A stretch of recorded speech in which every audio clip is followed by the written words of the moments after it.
Step into the world of power, loyalty, and luck. I'm gonna make him an offer he can't refuse. With family, cannolis, and spins mean everything. Now, you wanna get mixed up in the family business. Introducing The Godfather at ChumbaCasino.com. Test your luck in the shadowy world of The Godfather slot. Someday, I will call upon you to do a service for me. Play The Godfather now at ChumbaCasino.com. Welcome to the family. No purchase necessary. VGW Group. Void where prohibited by law. 18 plus. Terms and conditions apply.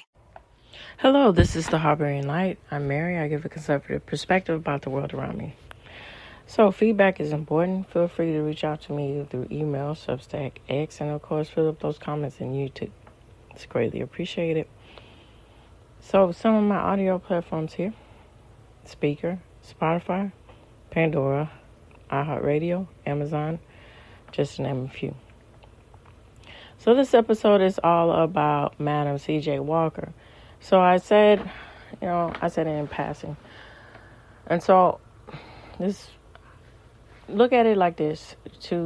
It's apropos because style in the month of January, but also it's another thing that she was very prominent, and she happened to be African American. So it proves a point that, you are more than your exterior here. And so instead of centering everything around in February, which that also this proves the point, and it is the fetus of the purpose of all the accomplishments, and not only African Americans, but Asian Americans, Hispanic, Indian and Native Americans, Ireland, Slavic, Greek, so forth. Just the list goes on here. So if you just talk about it,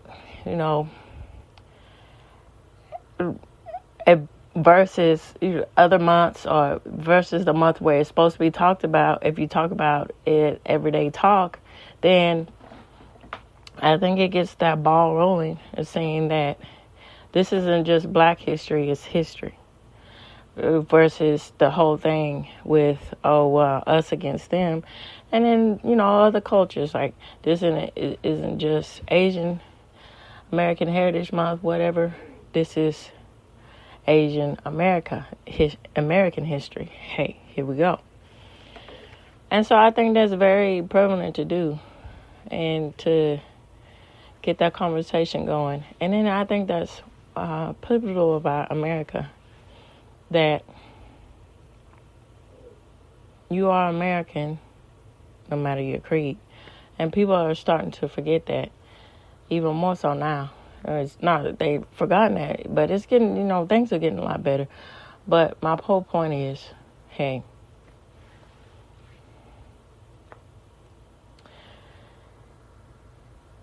accomplishments are where accomplishments are, and people aren't what the narrative is trying to push. All right, with all that said,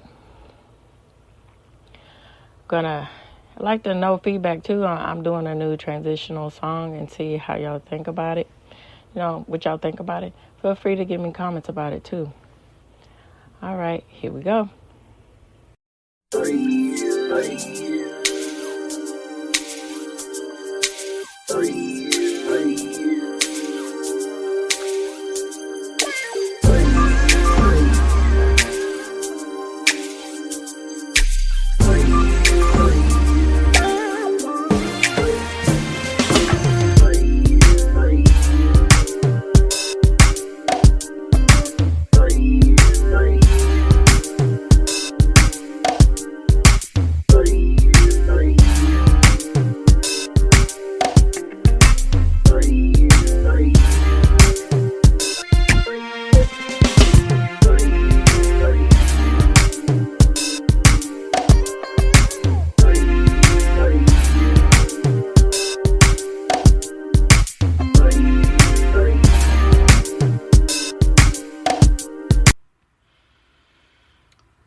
So here is the AI generated response to what I asked for facts about Madam C.J. Walker.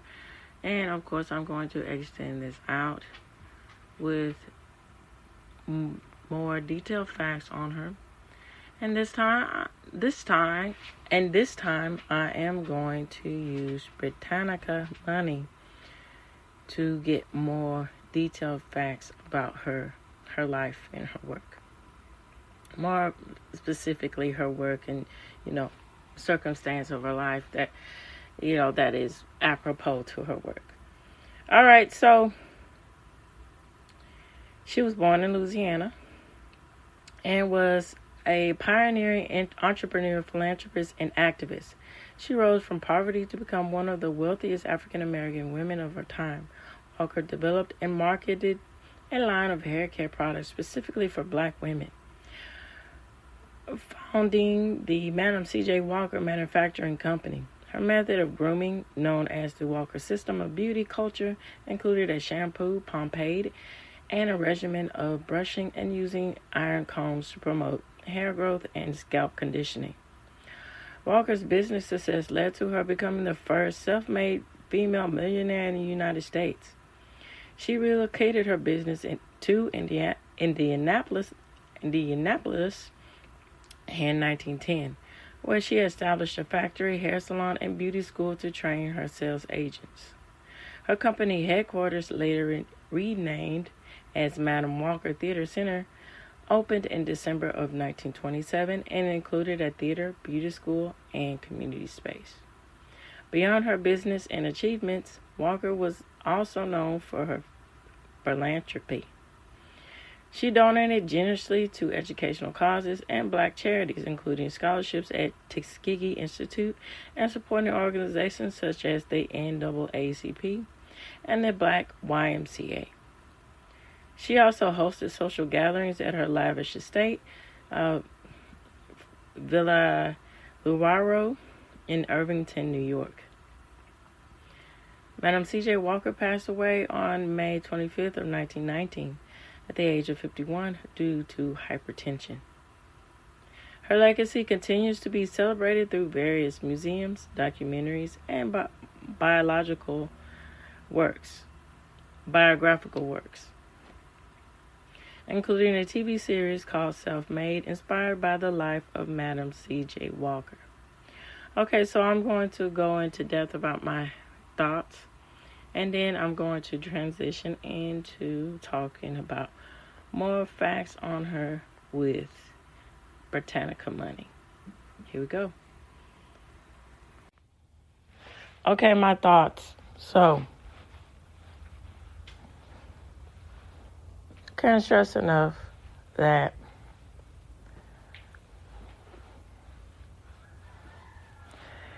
it seems today here that it's popular in fashion to be a part of the oppression here, the oppression class, as you can say, as I coin it here. But not only that, it's a vicious circle to where,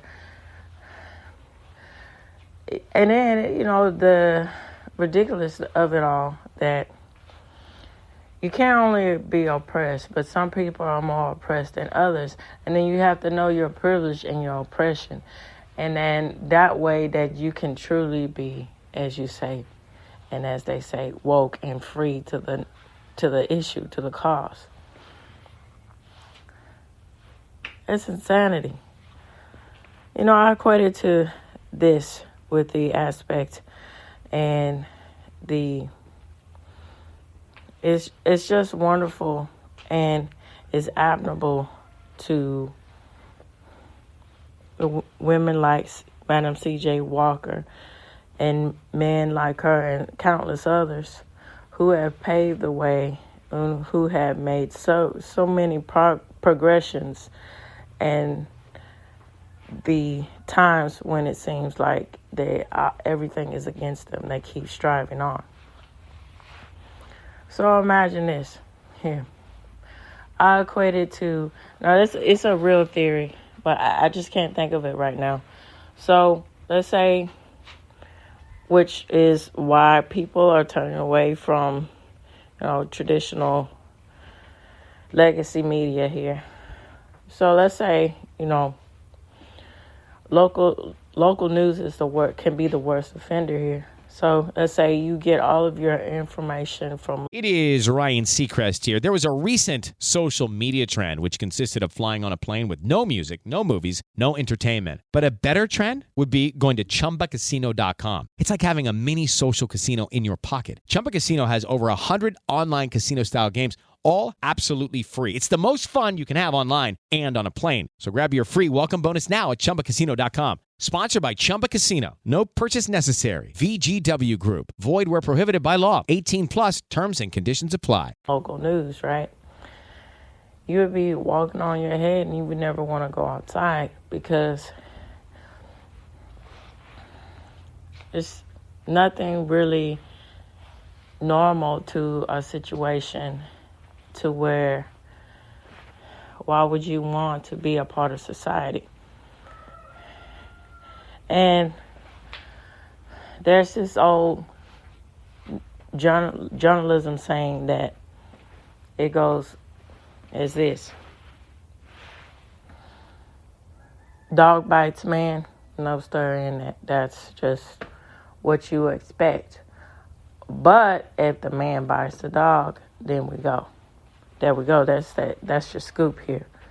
So you get into the aspects of, do you really hold prestige and have immense credibility and your honor as a journalist to show the world for what it is? Or do you just want to sensationalize the world for ratings?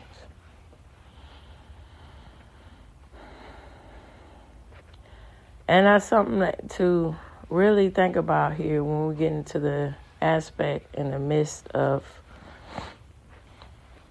things like this. And then, have you also noticed this too here? So why is it that the people who say, they are the ones who play victimhood here when they know they shouldn't? Why is it that they seem to think that they can speak for somebody else's experience, that they can just speak for you when they have no clue of who they are or what they think? And it isn't that much worse than, and isn't that truly showing the cause of the surface level of what they're actually about? They're not actually about unity, they're about division. They don't want unity because they would have nothing to scream about, to be opposed against. And then, the pockets to take it for what it is, and the realistic aspect of that, the pockets will dwindle out. So, here we go. That goes without saying. That's just something to think about. So I'm going to get into more details about Madam C.J. Walker, and then also in the more in-depth aspects of her life and her work. I'm going to give my thoughts within that too. So here we go. Okay, so here we go.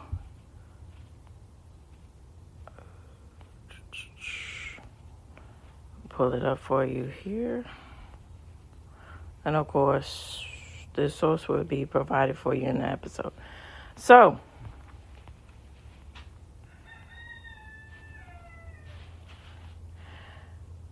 Madam C.J. Walker was the first child in her family born after Emancipation Proclamation. So what does this mean, Emancipation Proclamation? This means that she was literally free from slavery. So, those who know, this is common knowledge that Abraham Lincoln declared for, their freedom of slaves with this act.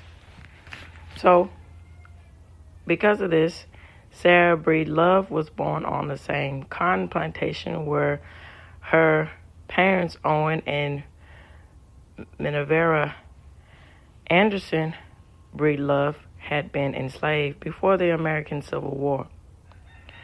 She was orphaned at the age of 7. She married Moses McWilliams at 14, she said, to escape the abuse of a cruel brother-in-law. Now, this is apropos, her personal life is apropos to the determination I really think that persists into the type of mentality that you have to really have in order to just act out your dreams and really have that determination within yourself to believe that your dreams are not just dreams, they're reality. And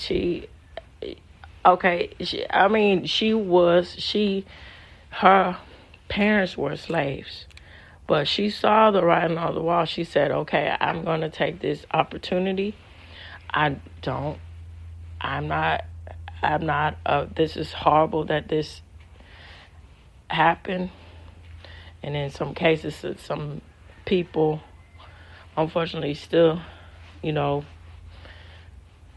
enforcing that and trying to make it seem as if they don't have that aspect of freedom. But she took it and ran with it, and she made a life for herself. And she also saw that if she stayed in the state that she was in, she wouldn't get to the next step. So she did what she had to do to move on. And that's something to really think about, that, and I saw also this with this agenda of keep pushing this race baiting here. You got to see it for what it is. Do you not want to move on because you just can't get out of your own narrow-mindedness, prejudice, really, that you don't want to accept things that they are different against your narrative that you want to push? Or is it a thing where you have other reasons, monetary reasons, to keep pushing this agenda along, and then you don't really believe that you're oppressed? You're just saying that for all the bucks. And that's something to really think about here when we get into the aspect of where our society is as far as race relations. Now, things are getting a lot better, but how is it that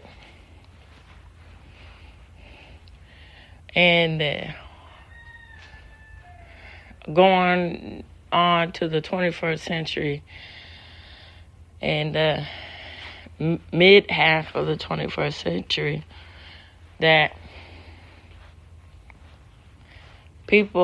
there's some people out here that still think they're more oppressed than generations where they were really dealing with oppression? That makes no sense. It's insanity.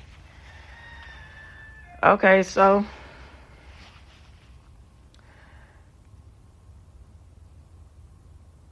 a widow at 20 with a young daughter, she moved to St. Louis, Missouri, where her elder brothers were barbers. She worked as a poorly made washerwoman for more than a decade to join St. Paul African Methodist Episcopal Church, where she sang in the choir and was mentored by teachers and members of the National Association of Colored Women. You see, this is another example of how prevalent it is to really have a, this goes without saying, to the aspect of, doing things in good faith. Pun intended, religious aspects of it, but secular aspects of it, doing things with good intention. And then that builds an even greater community. And so that's unfortunate that turns a deaf ear A lot of times in the day in today's standards about the aspects of interpersonal relationships and relationships within your own race, and then outside of your own race. So simply put, what I'm saying here is that a lot of problems will wash away, I think. Now that's easier said than done, and it's more complex than that. Yeah, sure, I get it, with that aspect there. But a lot of things could be easily solved if people would just understand this mentality that it takes a really strong community and outreaching that is willing to outreach to help people uplift themselves and change and move towards better progression for the future. So case in point, a charity like the American Red Cross and so many countless others, the church, when the police enforcement, the things that they do as far as Blue Santa, stuff like that, things that is happening for the community. When the community, and then this is prevalent to, smaller communities when they ask, to help reach out and help with, building parks, doing things like that. That instills the aspects that you have people who actually care about the betterment and the future of children, the future of families, and so forth. And then when, you have that mentality, especially for youth, they have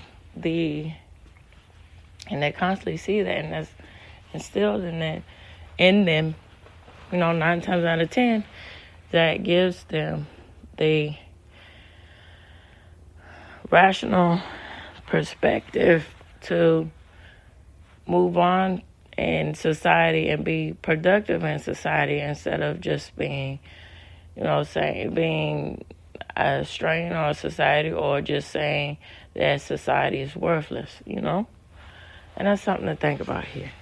All right, so during that time, she tried various commercial hairdressing and began experimenting with her own formula to cure scalp infections that caused baldness. For about 2 years, she was a sales agent for Annie Turnbow, the founder of Poro Company.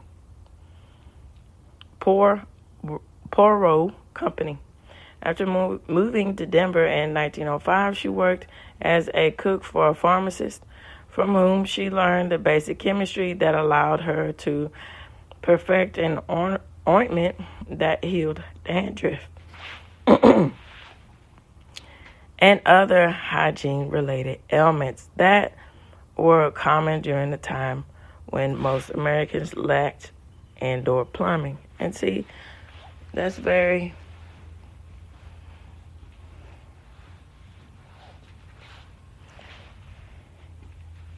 it's just admirable. That is very ingenious to do something like that. To think, and then there also proves the point of that there's just a lot of power and the skill of observation too. And I think that helped her a lot for her success too. She was very observant. Now, you can see the manner and the detail here to know, to observe it in her personal life and then observe it in her professional life to figure out what the solutions that she needs to do to make progress.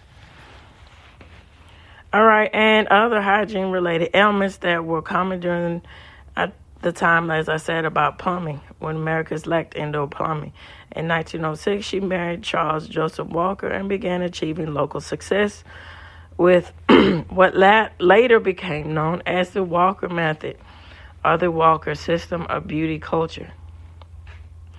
Therefore, she was known as Madam C.J. Walker.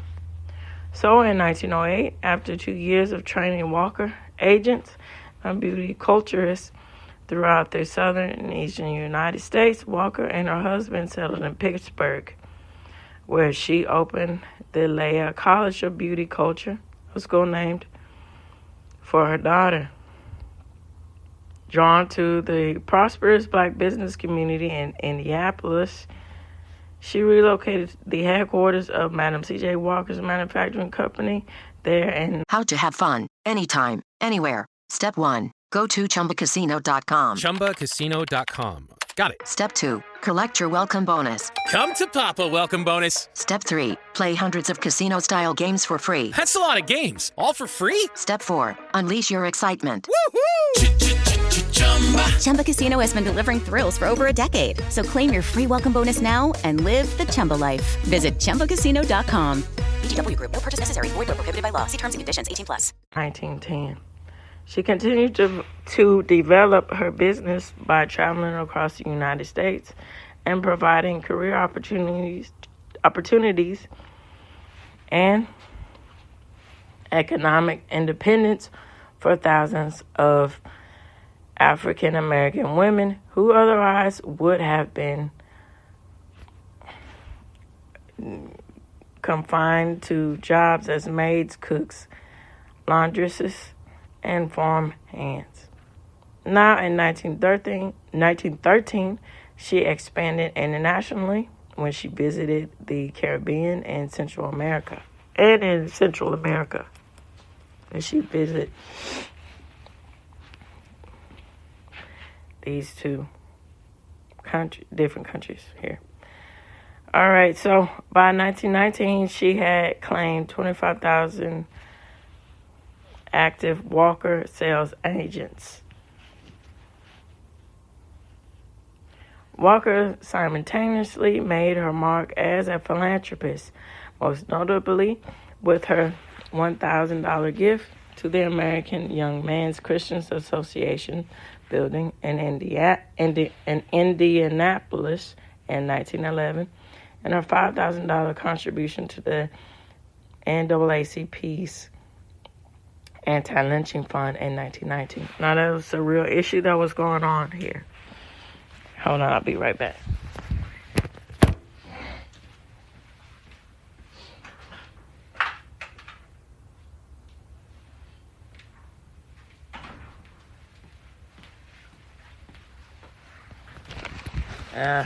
Now, that was a real problem that was going on at that time. You know, talk about being fearful, have that fearful mogulness of that there's something that you should be, I don't even know what to say, but bottom line is that you should be ashamed of your color, and we're going to show you, and by enacting fear into the lives of these people, particularly African American people, and they were getting this lynched and all these things. But here you go, you see, with her trying to be a part of the cause to stop these things, to take a stand and say we're not going to be afraid of you, and we know our worth. And it's a shame because if I'm not mistaken, NAACP has gone on with the bandwagon of doing that the wokeness crap. We're saying, well, we want to change our association to where it's not this colored people. Essentially doing this syntax with the circular logic that is somehow offensive to call yourself to say that the association that is for colored people is offensive. That's, wrap your mind around that. I don't know. So She provided scholarships for students at several black colleges and boarding schools and financial support for orphanages, retirement homes, and fund to preserve Frederick Douglass's home in the neighborhood of Washington, D.C. She also became politically active, speaking out against lynching at the Negro Silence Protest Parade and during a visit to the White House in 1917, and advocating for the rights of African American soldiers who served in France during World War I. Among her, she got into real estate investments, and they were known as Harlem townhouses, the site of her New York beauty school, as well as the Dark Tower, a cultural salon hosted by her daughter, Alea Walker, during the Harlem Renaissance. Now, Harlem Renaissance talk about the aspects of enlightenment. Now, it's unfortunate that some socialist aspects interlace itself into the Harlem Renaissance, because, like I had said about the naked communism, that's really true about prevalent with the aspects of we're going to infiltrate ourselves in culture, and we're going to infiltrate ourselves in education to, take down the masses. But needless to say here, the overall accomplishment of the Harlem Renaissance really transformed the aspect and the identity of the African American experience, and their expectations too elevated tremendously. And so people started to see and evolve and understand. There's people that got it. That's all. That didn't have these sort of notions. Because I don't know. It's strange because through the dawning of man and so forth, there's been interracial, as far as marrying and all these kind of things. So, the aspect of that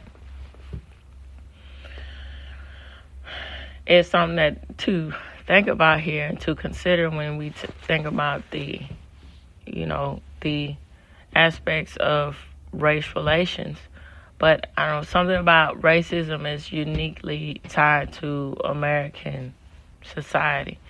And so it just goes without saying, people are just going to be what they are. Bigotry is never going to end. People are just going to be, narrow-minded, ignorant, and so forth, and that, see it for what it is. But it just takes the aspects of people like her, and it takes the aspects of people to, and that's what we instill in our children, the aspects to just look at the merit of people. And it doesn't matter, where they come from, what they look like, what kind of character do they have. That's what really matters at the end of the day. And that's something to, seek in your brain here. And so, going back to Harlem Renaissance here, people started to see that African Americans have this aspect of this cultural explosion of the type of different perspectives where we're coming with literature and poetry, particularly with Langston Hughes, people like that, and so forth. And then the explosion in the sound and the culture of jazz, Duke Ellington, and then the aspects of Billie Holiday and so forth, people like that.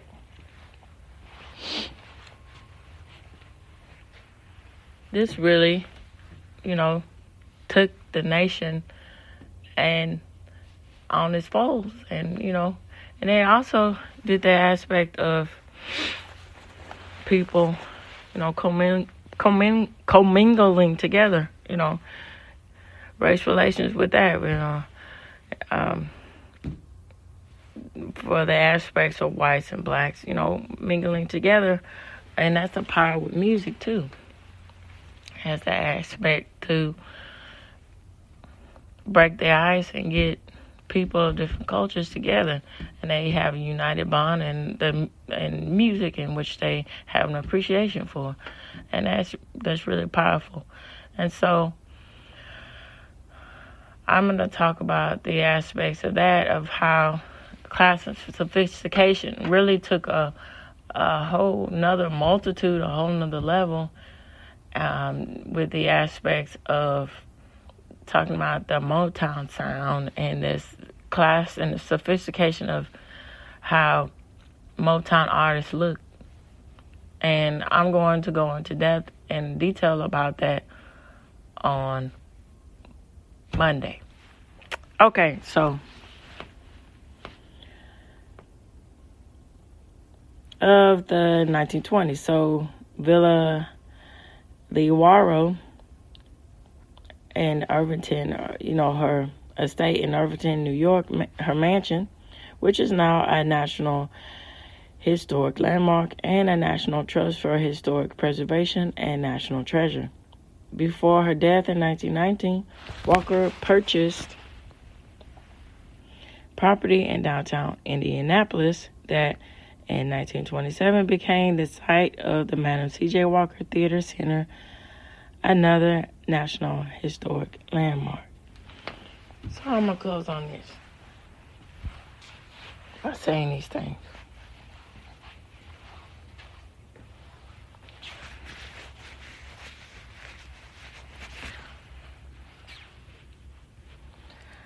I think it's immensely soothing, physically soothing. What I mean by physically soothing, as far as health, and psychologically soothing. So, to say you are more than the sum of your parts, you are more than your exterior. So what am I saying by this? I'm saying that if you have the mentality that you can keep going, you can keep moving, you have value, you have worth, even though things are against you, or even though the majority public is saying that you can't do that, you can't move this way, you're just a woman, or you're just, part of the minority class, you can't do this. You gotta step back, gotta take a seat back. Don't really have a voice. You gotta kind of go with the flow, because if you don't, you store a lot of stuff to where, and people innate fear in that, to where you'll have everything against you and you'll lose, or so forth. But when you just silence that noise out and you just keep moving forward and keep pressing forward, oh my goodness, let me tell you.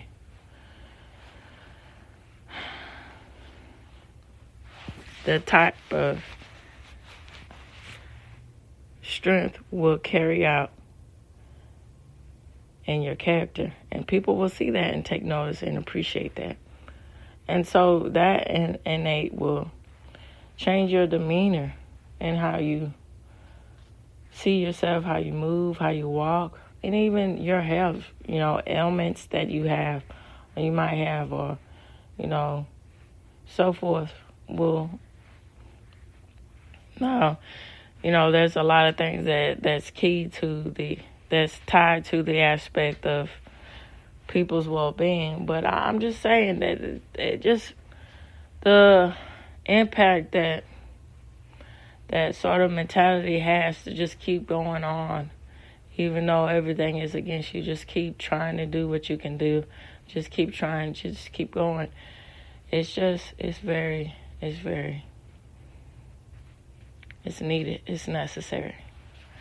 And especially to think about in the times that we live in today, to just have that mentality, just keep going, just keep moving somewhere, just keep going, doing something. And you can get on to where you need to go, and you can see the benefits slowly but surely, but it'll be there. And that's something that people are starting to really showcase and see more and more now. And that's really something to think about here. All right, so I'd like to know what you all think. Feel free to reach out to me, and I'll give you all the links where you can do so. This reaches the end of Harvey Light. Tune in, turn up, and absolutely take care. Bye-bye for now.